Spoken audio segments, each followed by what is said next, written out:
held throughout this whole election season, we have won the votes, sometimes by very large majorities of people 45 years of age or younger. And what that tells me, and should tell the leadership of the Democratic Party, we are the future of America.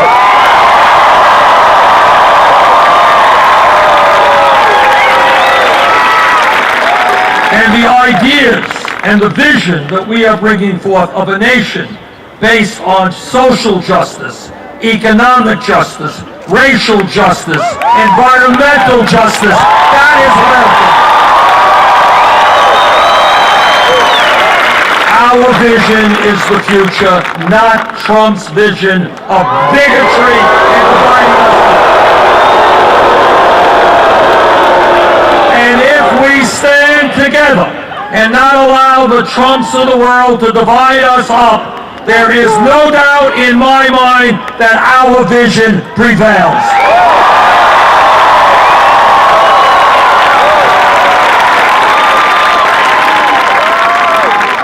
This campaign is listening to the American people, not just wealthy campaign contributors. This campaign is listening to the Latino community. Now,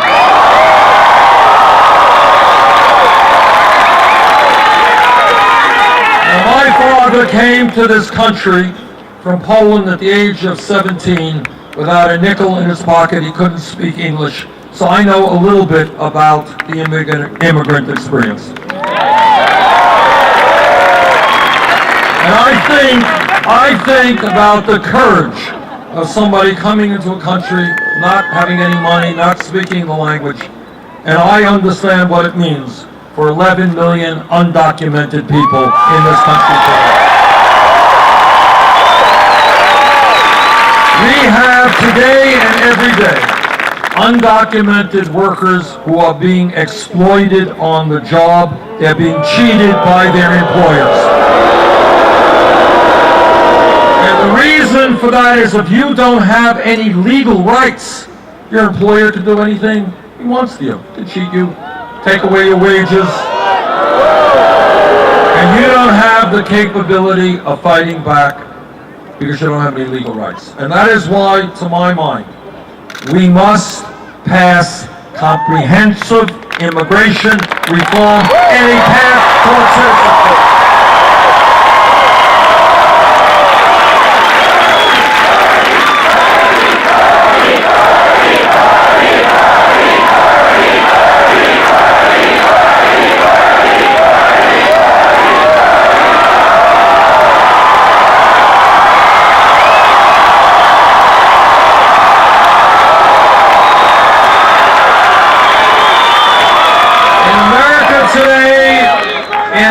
Today, we have people who are living in the shadows. We have kids who go to school and worry whether their mom or dad will be home when they get back. We have a situation where families are being divided. Our vision of immigration reform is to unite families, not divide families. Together, we are going to end current deportation policies. And if Congress does not do its job in passing comprehensive immigration reform, we're going to use the executive powers of the presidency to do all that.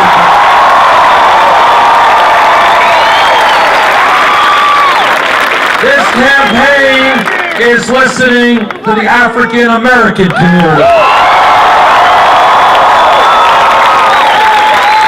I have been to Flint, Michigan. I've been to Detroit, Michigan, where their public school system is on the verge of fiscal collapse. I have been to Baltimore, Maryland, where tens of thousands of people are hooked on heroin without any opportunity to get the treatment that they need. And the African American community is asking me, they're saying, Bernie, how come we have trillions of dollars to spend on a war in Iraq that we never should have gotten into?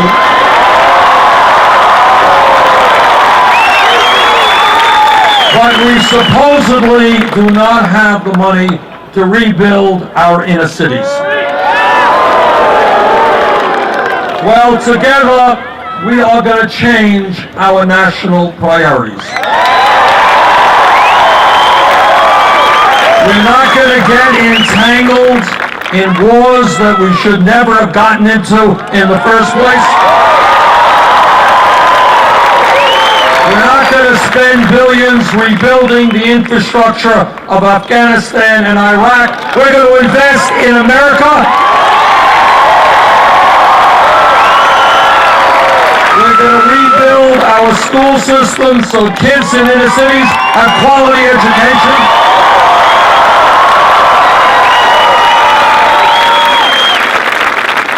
This campaign is listening to a people whose pain is almost never heard, and that is the Native American community.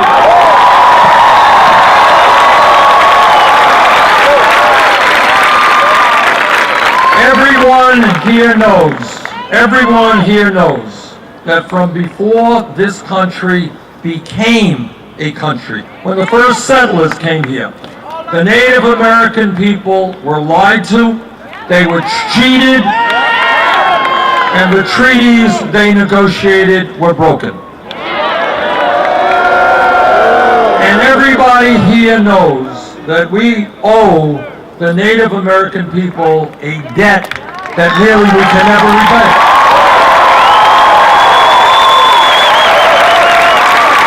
If you think about the best parts of our culture, you understand how much Native Americans have contributed to that. And maybe the most important lesson that they have taught us, which we must learn from, is that as human beings, we are part of nature. We must coexist with nature. And if we destroy nature, we are destroying ourselves.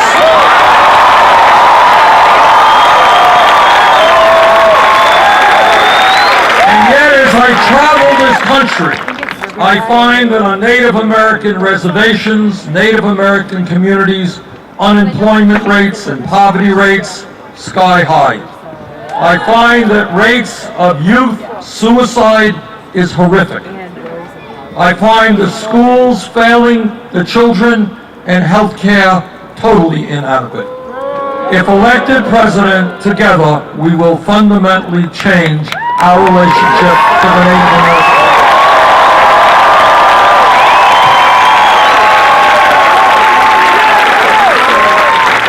I am a member of the U.S. Senate Committee on the Environment. I have talked to scientists all over our country and all over the world. The scientific community, virtually unanimously, is telling us climate change is real. Climate change is caused by human activity, and climate change is already causing devastating problems in California, this country, and around the world. And this is what the scientific community is also telling us, is that we have a small window of opportunity to transform our energy system away from fossil fuel to energy efficiency and sustainable energy. And if we do not move boldly and aggressively, the very difficult situation today will become much, much worse. We are looking at the possibility of this planet Earth being 5 to 10 degrees Fahrenheit warmer by the end of this century. And what that means is more drought. You've had enough drought already. More drought, more floods, more extreme weather disturbances, more acidification of the ocean, more rising sea levels, and what it also means is more international conflict as people fight over limited natural resources like water and land they can grow their crops. And that is why, in a very loud voice, we are telling the fossil fuel industry that their short-term profits are not more important than the future of this planet.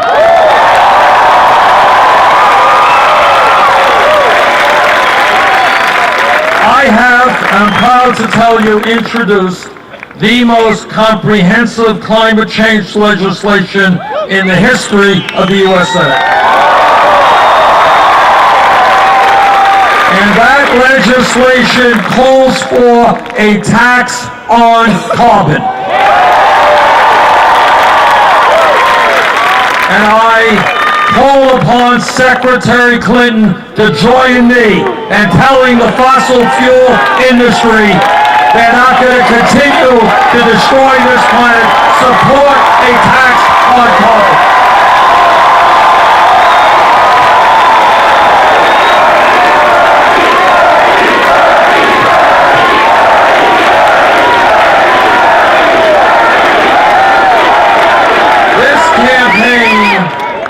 Is about asking the American people to think outside of the box, outside of the status quo, to ask the hard questions that you don't see on TV.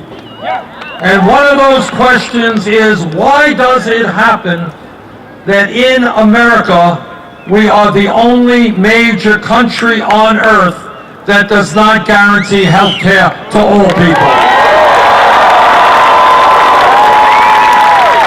So let me be as clear as I can be.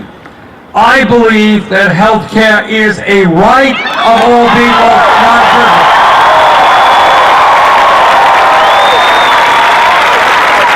It is not acceptable to me that 29 million people have no health insurance, and many of you are underinsured with high deductibles and copayments.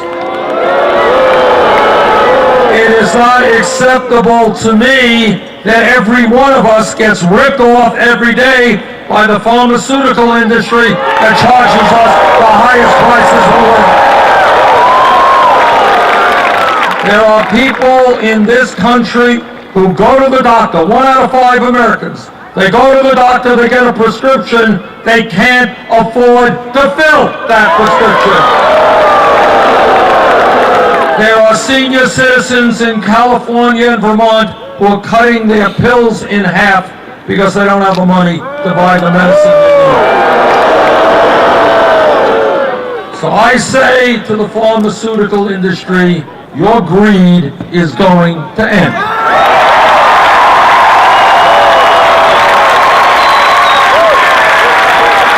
People in this country are not going to get sicker than they should. They're not going to die because you are charging them outrageously high prices. And by the way, there's going to be an item on your ballot, proposition in November, calling for significant reductions in the cost of prescription drugs. I think it's a great idea. Support it. Bottom line is that in America, in my view, we have got to join every other major country on earth, and that is guarantee health care to all people through a Medicare for all single-payer program.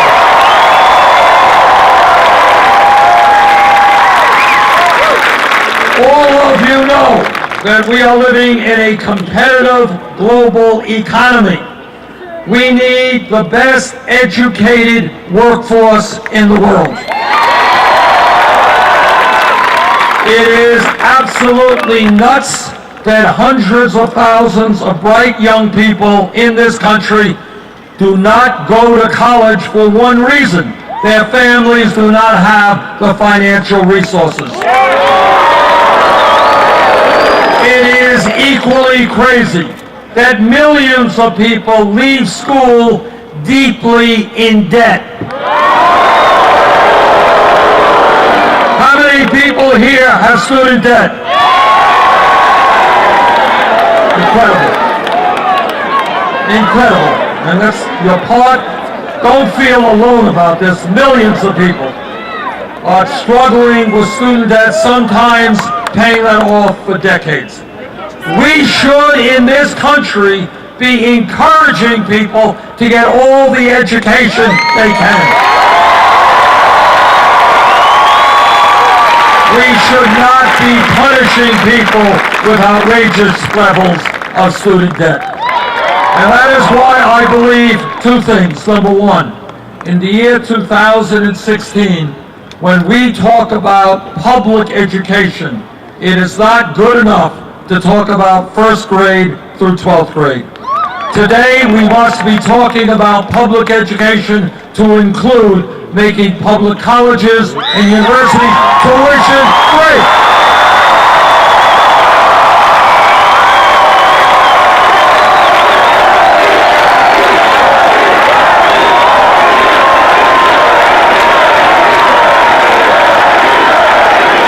Does anybody here think that making public colleges and universities tuition-free is a radical idea? It is not a radical idea. It is a commonsensical idea. It exists already in Germany. It exists in Scandinavia. And you know what? This will surprise some of you, but 50 years ago, it virtually existed here in California. You had the great University of California virtually tuition free. If we could provide tuition-free education in California 50 years ago, we damn well can do it today.